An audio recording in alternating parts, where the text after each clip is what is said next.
Quando documentos do caso Epstein citam contatos internacionais, uma pergunta surge. Até onde ia essa rede? E por que nomes ligados a líderes de Estado entram nessa história? O que você vai ver agora nunca foi explicado em público. Jeffrey Epstein não era apenas um bilionário cercado de escândalos. Ele operava como um fantasma nos círculos mais altos do poder global, transitando entre presidentes, príncipes e magnatas com uma facilidade que desafiava qualquer lógica. Sua capacidade de desaparecer e reaparecer em eventos exclusivos, jatinhos particulares e ilhas privadas criava um mistério. Quem realmente era esse homem? Os investigadores descobriram que Epstein mantinha agendas paralelas, registros fragmentados e uma rede de contatos tão vasta que levaria anos para ser completamente mapeada. Ele não deixava rastros convencionais. Suas comunicações eram criptografadas, seus encontros raramente documentados oficialmente, e suas viagens internacionais seguiam padrões que confundiam até mesmo especialistas em inteligência.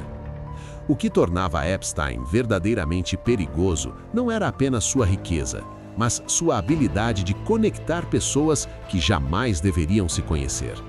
Ele sabia exatamente quem precisava de quê e como transformar necessidades em dependências.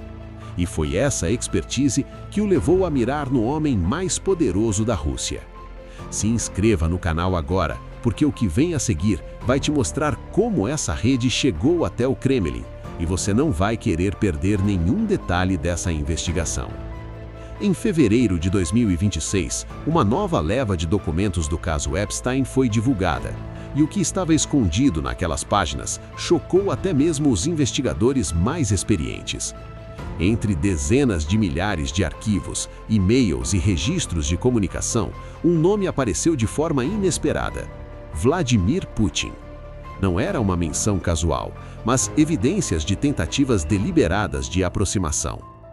Os documentos revelaram que Epstein mantinha uma agenda meticulosa de alvos internacionais, categorizados por influência política, poder econômico e acesso a círculos restritos. Essa agenda não era apenas sobre networking social, era um mapa estratégico de como penetrar nos centros de decisão mais herméticos do planeta. Cada contato tinha um propósito, cada encontro era calculado. O mais perturbador é que essas tentativas não eram isoladas. Epstein usava intermediários, diplomatas informais e figuras influentes para abrir portas que permaneciam fechadas para qualquer cidadão comum. Ele sabia que alguns líderes jamais aceitariam um convite direto, então criava caminhos indiretos, ofertas irrecusáveis e situações onde a recusa seria mais complicada do que aceitar. Por que Jeffrey Epstein queria se encontrar com Vladimir Putin? A resposta não está em admiração política ou curiosidade diplomática. Epstein entendia que ter acesso ao líder russo significava ter acesso a uma esfera de poder completamente diferente da ocidental. Putin não era apenas o presidente da Rússia.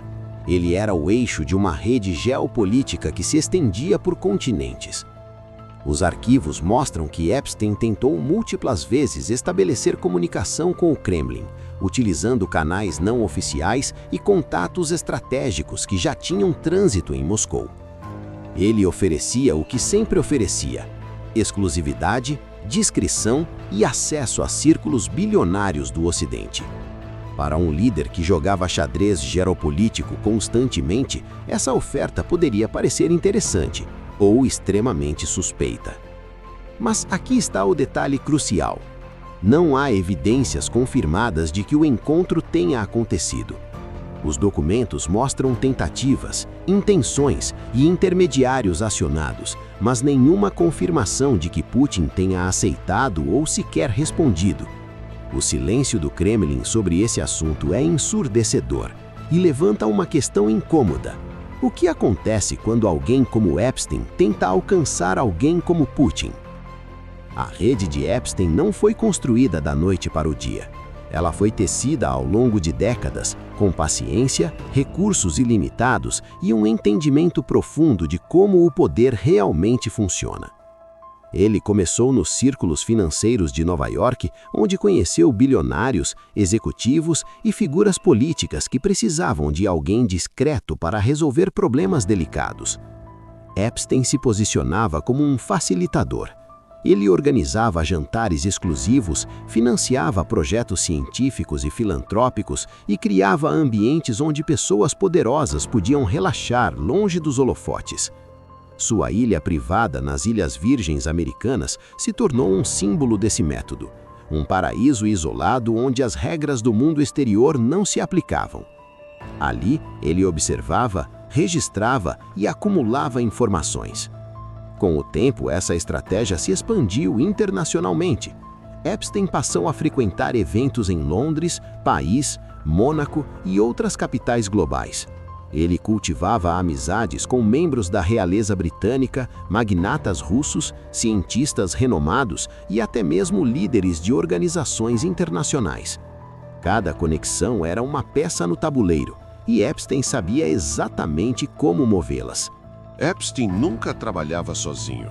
Ele tinha uma rede de intermediários estrategicamente posicionados em diferentes países, pessoas que abriam portas sem fazer barulho. Esses facilitadores incluíam desde empresários com dupla cidadania até ex-diplomatas que mantinham relações discretas com governos. Eles eram o elo invisível entre Epstein e o poder de Estado.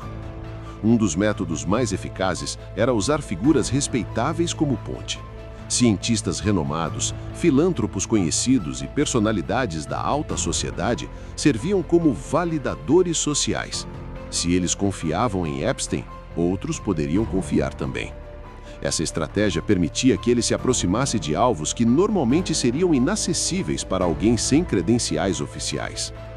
Os documentos revelam nomes de assessores, consultores internacionais e até mesmo pessoas ligadas a serviços de inteligência que, conscientemente ou não, facilitaram essas conexões. O mais assustador é perceber que muitos desses intermediários operavam em zonas cinzentas legais, onde favores políticos e negócios privados se confundiam. Epstein explorava exatamente essas zonas. A pergunta que todos fazem é: o que um bilionário controverso poderia oferecer a um líder de Estado que já tem tudo? A resposta é simples e perturbadora: acesso, informação e discrição. Epstein oferecia encontros com outros líderes mundiais, investidores bilionários e oportunidades que não passavam por canais diplomáticos oficiais. Para políticos e líderes internacionais, Epstein representava uma via alternativa de influência. Ele poderia conectar um presidente africano com investidores de Wall Street ou facilitar conversas informais entre adversários geopolíticos em ambientes neutros. Essas conexões eram valiosas porque aconteciam fora do radar da mídia e das instituições oficiais, permitindo negociações que jamais poderiam ocorrer publicamente. Mas havia outro elemento ainda mais sombrio: a possibilidade de comprometimento. Ao aceitar favores, viagens ou acesso a círculos exclusivos, líderes e figuras públicas se colocavam em posição vulnerável. Epstein acumulava informações, fotografias e registros desses encontros. Não há evidências definitivas de que ele usasse isso como chantagem direta, mas o potencial estava sempre presente, e ele sabia disso. Os arquivos divulgados em fevereiro de 2026 trouxeram à tona comunicações específicas onde Epstein tentava estabelecer contato com o Kremlin. E-mails mostram que ele procurou intermediários russos, empresários com conexões políticas em Moscou e até mesmo figuras que frequentavam círculos próximos a Putin. Cada tentativa era cuidadosamente planejada. Uma das estratégias identificadas foi usar eventos internacionais como o Fórum Econômico Mundial e conferências de segurança para criar encontros casuais. Epstein sabia que abordagens diretas seriam bloqueadas pelos serviços de segurança russos, então ele precisava construir camadas de legitimidade. A ideia era fazer com que o próprio Kremlin se interessasse pelo encontro e não o contrário. O que torna isso ainda mais intrigante é o timing. Algumas dessas tentativas ocorreram em períodos de alta tensão geopolítica entre Estados Unidos e Rússia, momentos em que canais diplomáticos tradicionais estavam congelados. Epstein parecia acreditar que poderia oferecer algo que governos não conseguiam, uma ponte informal entre Ocidente e Oriente, construída fora das estruturas oficiais. Se um encontro entre Epstein e Putin tivesse acontecido, ele jamais seria documentado oficialmente. Para Putin, associar-se a uma figura tão controversa seria um desastre político internacional.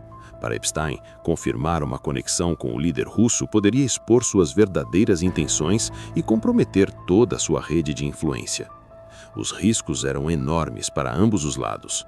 Putin sempre cultivou uma imagem de líder implacável, mas calculista, alguém que não se associa com escândalos ocidentais.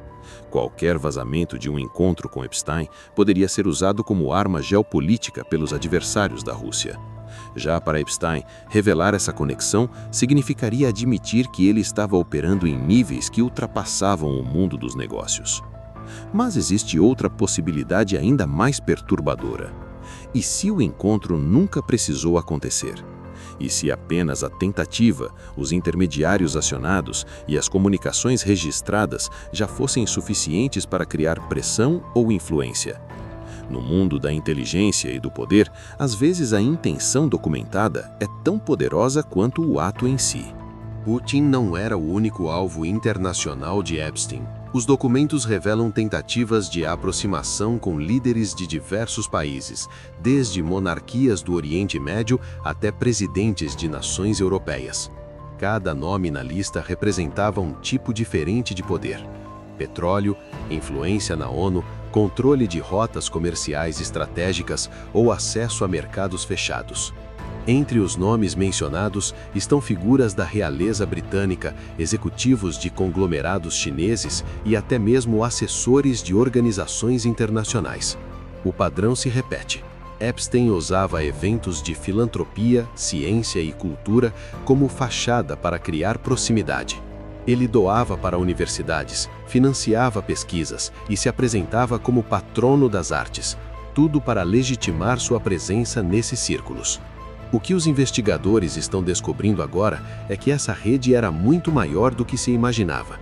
Não se tratava apenas de indivíduos poderosos, mas de um sistema inteiro de facilitadores, intermediários e beneficiários que criavam uma teia de interdependência. E quando uma rede assim é exposta, as perguntas se multiplicam. Quantos sabiam?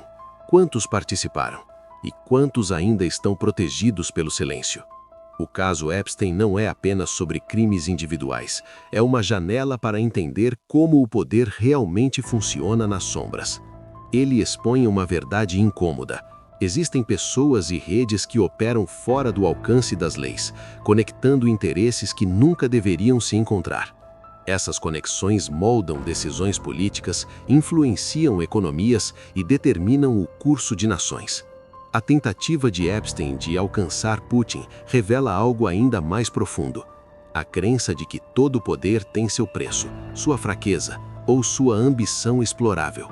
Ele não via líderes de Estado como intocáveis, mas como peças em um tabuleiro onde dinheiro, acesso e informação eram as moedas de troca. E o mais assustador é perceber que, em muitos casos, ele estava certo.